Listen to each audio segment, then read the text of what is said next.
On Sunday, this past Sunday, we talked about a particular Simon who played a bit part. And today we'll hear from another Simon on another day. My time on the road of history was brief. I came suddenly and then left just as quickly, but it was an important time. In fact, it was that time. For you to understand what it's like, you got to understand something about who I am. I'm a Jew, but I did not live in the land of our fathers in Palestine. My name is Shimon, or Simon to you, and I'm from the Roman province of Cyrene. Now, everything was a Roman province in my time. We tolerated the Romans, of course. I mean, you could not do much else besides tolerate the Romans. And if you didn't tolerate them, they got rid of you. But I lived in Cyrene, which to you would be North Africa. And as I said, I was Jewish by birth and by upbringing. But there was another side of me that in many ways made me kind of two people. It was the cultured side, the side of the empire. Now, not the Roman Empire. Those Romans, all they knew how to do was in excess and collect money. Now, the culture of our world was Greek. I was called a Hellenistic Jew by our countrymen in Palestine, and by being both Jew and Greek, it caused some internal conflicts at times. And now we had to go on this particular year to the Feast of Passover, of unleavened bread, and we would stay, when we went, we would stay some 50 days or so afterward for the Feast of Pentecost. The law of God said that every Jewish male was to go to the Holy City 3 times a year, ideally, in the fall for the Feast of Booths, and then in the spring for Passover and the Feast of Pentecost. And so we went. Now, in those days, the safest way to go from where I lived to there was by ship or boat, so to speak. These big tubs that the Romans had built, which were run by Phoenician sailors. And you'd get on these things. It'd take about a 2 weeks, about a 2-week trip to get there. But it gave me on the boat, when seasickness didn't take over, time to read and to study the Scriptures. From my youth, I had known the Scriptures, at least the first 5 books of Moses.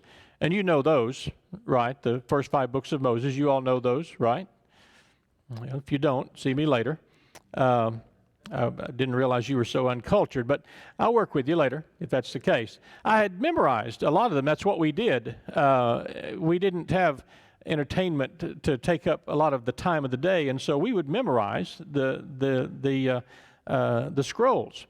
And so as we're traveling by ship, when we weren't seasick, we would travel, and I would think about these things that I had read and studied, things that Isaiah and other prophets had said, and it would always bring to mind to me a question that I guess came up in every Jewish mind, because we'd heard all these things through history, but could these things really be true? Could it really be so? The things about the kingdom and the greatness of Israel, and how one day it would be restored, and like in the days of the great King Solomon. I wondered about it. I mean, these things just, you can't help but think about, is that real? And then there was these things in the writings about the Anointed One, the Christos, the Messiah, the Christ, as you say. My Greek side said, okay, that's just ridiculous. That cannot be true. Those are fables and myths. I mean, that's what the Greeks said. I mean, you think about everything to the Greeks was fables and myths, pretty much. But my Jewish side said, can't be just a fable. It's got to be true. And so don't listen to the Greek side. So there was this great argument within me at times, and I guess that was with every Jew that was also a Hellenist, that was Greek. As always, we came to the port in Joppa, and we take our journey up to the Holy City. The journey was about 2 days, and it was really the most difficult part of that process, because you had to go by foot, and it was a climb. And we would walk in these large groups, and barefoot, sometimes sandals, and of course I had 2 sons with me.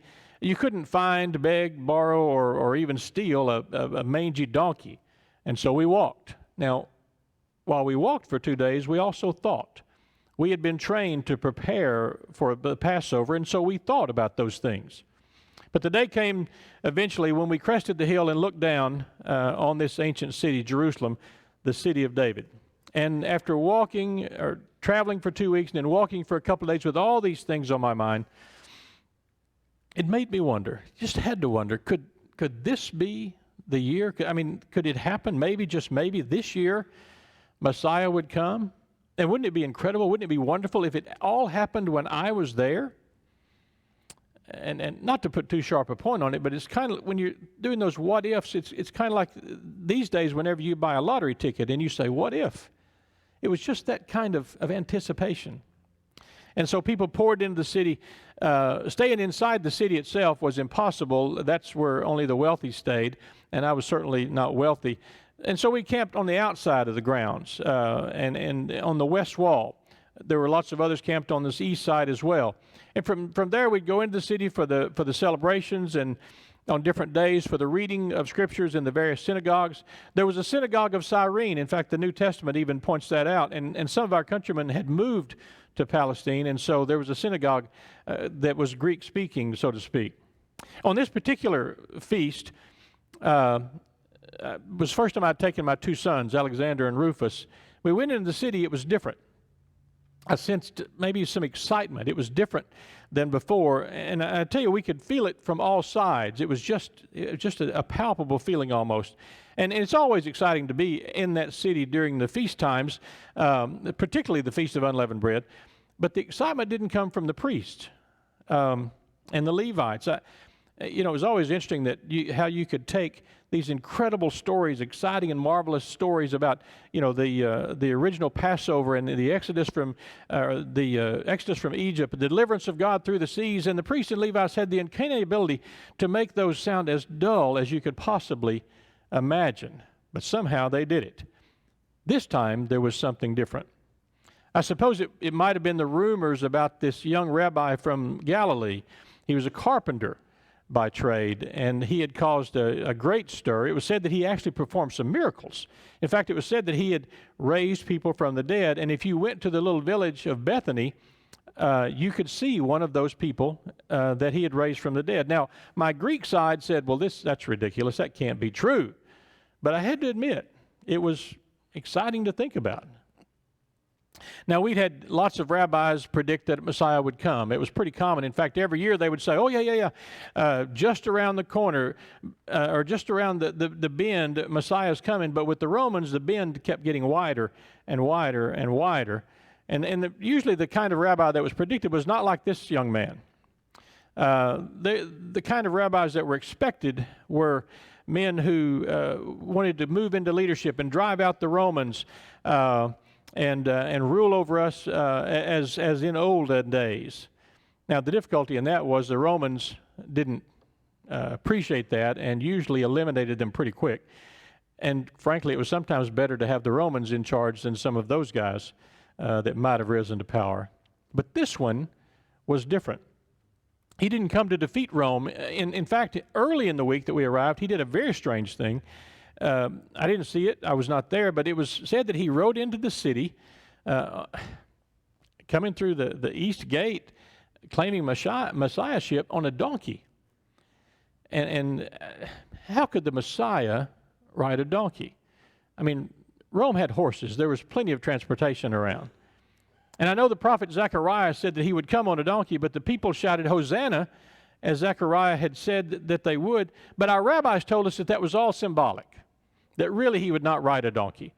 He would be mighty and a warrior. And I could never understand about what part was symbolic and the ones about his power and might weren't symbolic. But that's what they said, and I wanted to believe it. As a cultured Greek, as a Hellenist, I wanted to believe it. But certainly a man riding a donkey could not be Messiah. So the week went on. It was a wonderful time. It was crowded. We heard the Holy Scriptures read again in the Hebrew language. It was music to my ears. The days went by, and during this time, he too continued to create a stir. He would argue, I'm told, in the temple area, and crowds would follow. In fact, at one point I saw him at a distance. There was always a crowd around him, and he would argue with the religious lawyers. We call them scribes. He would argue with the priests. It seemed like everyone wanted to argue with him, but his style of arguing was really from what I could tell, was pretty one-sided. They would try to argue, but he would answer, and then there would be nothing to respond. I thought again and again that week about the Messiah, because that's usually what I think about whenever I go to that and make that trip. But this time, I thought of this one guy who was so everyday, so average. He was humble, which to us Greeks, humility is not a good thing. I thought of what he said and did and this commotion that he was causing, and I had to say to myself, certainly he can't be the one. He would not be that way. But at the same time, some of the words of the prophets would come back to me that spoke about a humble Messiah. And there was something else that disturbed me too. You see, every one of our feasts, we were told by the rabbis, symbolized the Messiah in some way. Every one. And Passover, what was Passover? It was the slaying of the Passover lamb. Now, how could the Messiah fit into that one? And then it would come back to me again, the words of Isaiah, wounded for our sins, a sheep before its shearers. All these things were confusing in my mind as I thought about this fella. And then it was Friday. This was the day that we celebrated the Passover. In the evening, it was the day the Passover lamb was killed. And following the Judean tradition that we'd always done, and which we followed in Cyrene as well. And before the third hour, I went into the city. It was already hot and sticky for the spring and sweat pouring off of me. I went. There was excitement. I was going in to help and prepare to kill the Passover lamb, which was going to be killed somewhere between the 9th and 11th hour. I would kill it with my friends, and then that evening we would take the Passover meal together. There was a great crowd going into the city, and I was sort of pushed along with the crowd. As I was being pushed and just kind of moving through and trying to hold on to my sons, I was thinking about the things that I had heard this week about the Messiah and all of these other things just jumbled up in my mind. We walked through one of the western gates and onto the stone street, and I was so deep in thought, I didn't notice that as I walked, the crowd was no longer walking with me. They had peeled back against the walls, and suddenly I looked up, as almost like I was sleepwalking. I looked up, and there they were, Romans. But not just any Romans. I knew what they were.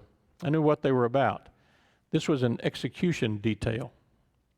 We saw too many of them in our day. First would come the centurion, riding his horse, arrogant, proud, a symbol of the strength and power of Rome. And then would come a man who would hold a sign marking out the crime that had been committed. I couldn't see that. And then there would come these 4 foot soldiers, and between them, the prisoner. And when I saw this, I tried to get out of the way and get to one side, and because they would have run me down and thought nothing of it. But as I did, I looked between the soldiers, and I saw the prisoner. I didn't see his face, but I knew how this one was going to die. You see, in our day, Rome killed men in many ways. Some they beheaded. That was the death of a high official. The highest form of death or of execution was strangulation. Then there were some that were just shot with arrows. They would stone some. And those were considered to be good ways to die. Then there were the lesser ways, like being fed to the animals. But this man would enjoy none of those, because it was obvious that he was going to die by what we considered as Jews to be the most wretched way to end a life. He was going to the crucifixion. And I know you wear the little crosses around your neck. Well, to us, those had a whole different meaning. It was a terrible way to die. First, they would take the victim after he was condemned, and they would beat him, kick him, spit upon him again and again, and then they would lay on him the cross, which is how I knew this man would die by crucifixion. Not the whole cross, just the one beam, the cross piece. And he would carry that to the place of execution. But as he went, a soldier would administer a terrible beating with a special kind of whip, a whip that had a number of long leather thongs, and embedded in each of those and really decorating each of those were bits of metal and bone. And one lash of that would lay open a man's back to the bone itself. And lots of men died just under that alone. As I looked at this man, I knew that he had already been whipped terribly. His back was bloody and it stuck to the undergarment. He was bending under the weight of this great beam. He hadn't fallen, but it looked as if he was going to at any second. Whether he would have fallen, I don't know. As I pushed to the wall, tried to get out of the way, the Roman soldier who was closest to me raised his whip as if to strike the prisoner one more time, and then he thought better of it, and he looked at me and he said, "Pick it up." He wanted me to pick up the crossbeam, and I thought in my mind, I'm not picking that up. But the Romans had this law, this terrible law. They can ask you to carry anything they like for a mile, for 1 mile. It's considered a reasonable load.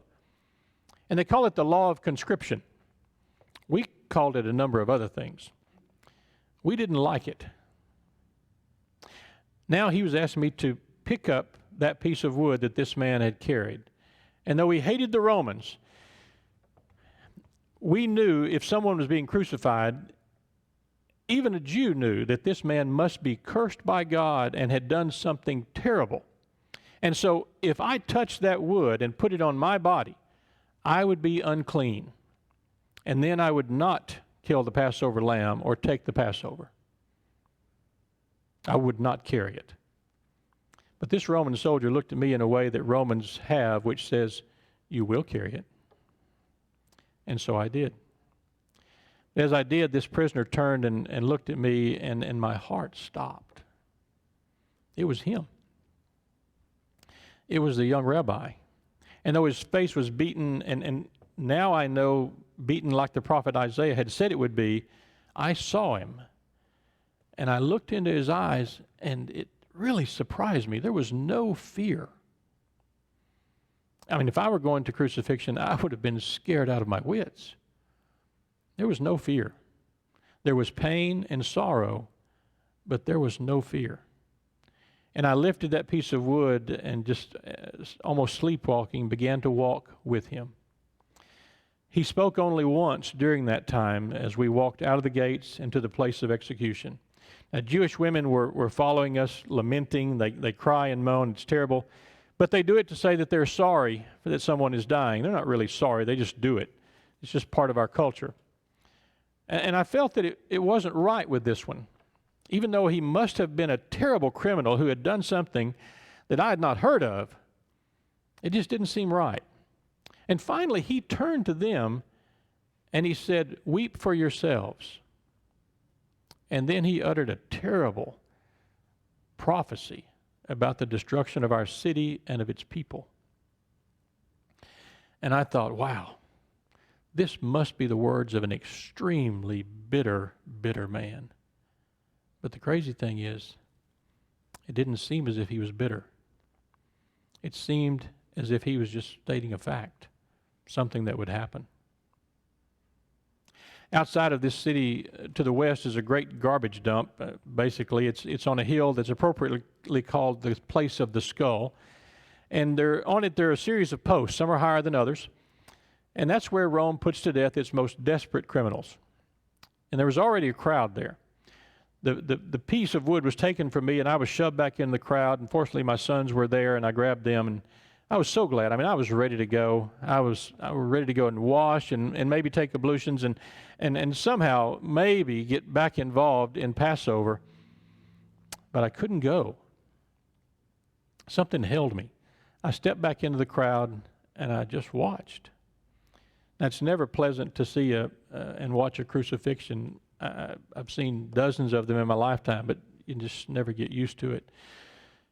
First, the hands are stretched out on the great beam, and a spike is driven through the hand. And then the victim is hoisted up, and on top of one post has the beam placed on it. And then the man's legs are stretched out, and he's tied into place.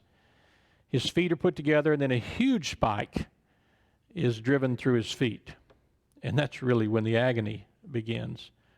People walk by, and they taunt the prisoners or the people being crucified. They spit on them, they yell at them, and they were this was no different. They were doing that, but the difference that struck me was that it was our leaders who were doing this. Our priests were doing this, saying, others he saved, but he can't save himself. I heard him say this. I couldn't hear it all, but I heard enough. And he spoke, too. I remember one thing he said, it shocked me. He said, Father, forgive them. I didn't hear the rest of it. But I thought, forgive them? You should be praying for your own forgiveness, and you're praying for these folks? A man as guilty as you should be fearing to meet God. And then there was something, I don't know, something inside of me, a voice that said, well, unless he's innocent and they're guilty. Time went on, and then at the 6th hour it happened. It's what you call the noon hour. It's when the sun is the highest in the heavens, and the earth was blackened. A darkness came. I've seen sandstorms, rainstorms, snowstorms, every kind of storm. Never seen anything like this. It was as if suddenly the sun was taken from heaven, and it got dark, and it got very quiet. It was as if the world had stopped. And the soldiers around him became very quiet, and the color drained from their faces, and they looked at one another. And then the 9th hour came. He cried out in the language that I understood, the language of the Greeks, Tetelestai, it is finished. And I thought, what is finished? And then he said, as he bowed his head, Father, into your hands I commend my spirit. He put his head on his chest, and suddenly the earth shook as if God had just grabbed it with both hands and shook it. And we stood trembling in fear. No one taunted. No one said a word. And then he was gone. The sun came out again. We began to look around. People came out of their shock. And life went on. Merchants came by. I went back to my camp. I truly didn't understand what I had witnessed. It was all so terrible and wonderful. And I don't mean wonderful as in great and beautiful. I mean wonderful as in it made me and lots of others wonder. What if? What if this was Messiah? A lot had happened that day. And as incredible as it all was, we thought it was over. But there was more to come. But that's a story for another day. Amen.